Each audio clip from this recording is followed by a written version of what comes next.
Today is Thursday, November 17th, 2016, and I'm going to do a series of short videos, hopefully, just to bring into perspective some of the recent events surrounding the earthquake which just occurred a few days ago on the 14th of November 2016 here in New Zealand. Now, a friend of mine on Facebook just shared this memory from 2 years ago. This was on the 18th of November 2014. And it showed an earthquake which occurred off the east cape of the North Island of New Zealand, not too far away from where I live. Here is the epicenter of this particular magnitude 6.5 earthquake, and I live around about here in the Bay of Plenty of New Zealand.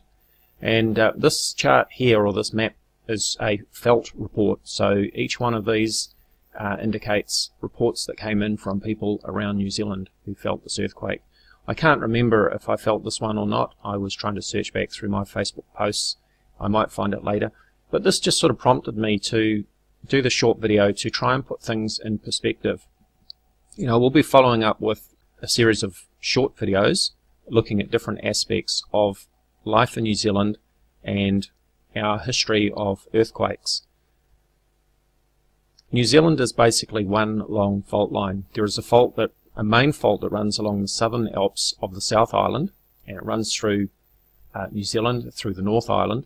We've also got a string of volcanoes running through the central plateau here, and there's a rift that goes out through the sea, and we're going to take a look at those in some of the later videos. But that volcanic activity is also the result of the local geology. We've got the Australian plate and the Pacific plate colliding. One is going over the top of the other. I can't remember which one is which offhand, but we'll look into that in a later video. But earthquakes are commonplace in New Zealand, and so now I'm going to take you to another article which I found in the search when I was looking for this event on my Facebook, and it tells an interesting story. This article was posted on the stuff.co.nz website on December 28th, 2014, New Zealand's Year of Earthquakes Animated. And the text says, thankfully there was nothing as serious as the Canterbury earthquakes of 2010 and 2011, nor anything quite to match last year's Seddon earthquake. But there were enough shakes in 2014 to remind Kiwis that we live on truly shaky isles. Check out what the Year of Earthquakes looked like in our visualization below. So let's take a look at the animation and see how many earthquakes occurred for the year 2014.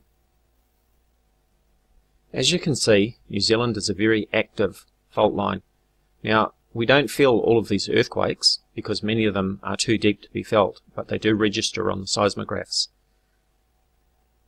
New Zealand sits on the boundary between the Australian and the Pacific plate, and the pressure between the moving tectonics creates these earthquakes. There's also a very active volcanic area throughout the central North Island. There's a line of volcanoes, and in 1995, for example, we had a major eruption with Mount Ruapehu. So earthquakes in New Zealand are no great surprise when they do happen.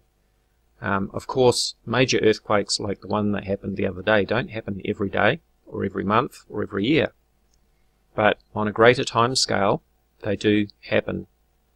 And New Zealand has a long history of major earthquakes.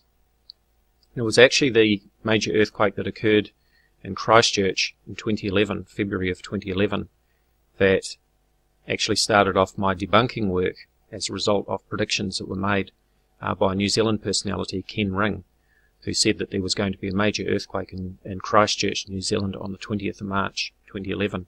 Which was the date of the supermoon that year. That led me to checking back on the major earthquakes in New Zealand going back to 1843, and I found at that time that there were 28 major earthquakes that had occurred, and I checked the dates of each one of those earthquakes to compare them to the phases of the moon, and according to my research I found that there was no correlation between the full moon or new moon and major earthquakes in New Zealand. And following my publishing of that data, that is where my debunking work started. So that goes back to 2011. So should we blame the 2011 Christchurch earthquake, February 2011, on Nibiru Planet X? I know that some people wanted to blame it on HAARP, but I think the point of this animation shows that New Zealand is a very active geological zone. There are earthquakes going off all of the time, and I'm going to be covering this in further detail in later videos. I'm very tired at the moment, as you can probably hear in my voice. It's been a fairly full-on few days, and I've got a bit of sleep and rest to catch up on. But I hope to follow up with some more videos that hopefully you will find interesting and will be an insight into earthquakes in New Zealand. Thank you for watching. Hello YouTube, this is Dazza the Cameraman. Today is Thursday, November 17th, 2016, and I'm going to do a series of short videos, hopefully, just to bring into perspective some of the recent events surrounding the earthquake which just occurred a few days ago on the 14th of November 2016 here in New Zealand. Now, a friend of mine on Facebook just shared this memory from 2 years ago. This was on the 18th of November 2014, and it showed an earthquake which occurred off the East Cape of the North Island of New Zealand, not too far away from where I live. Here is the epicenter of this particular magnitude 6.5 earthquake, and I live around about here in the Bay of Plenty of New Zealand.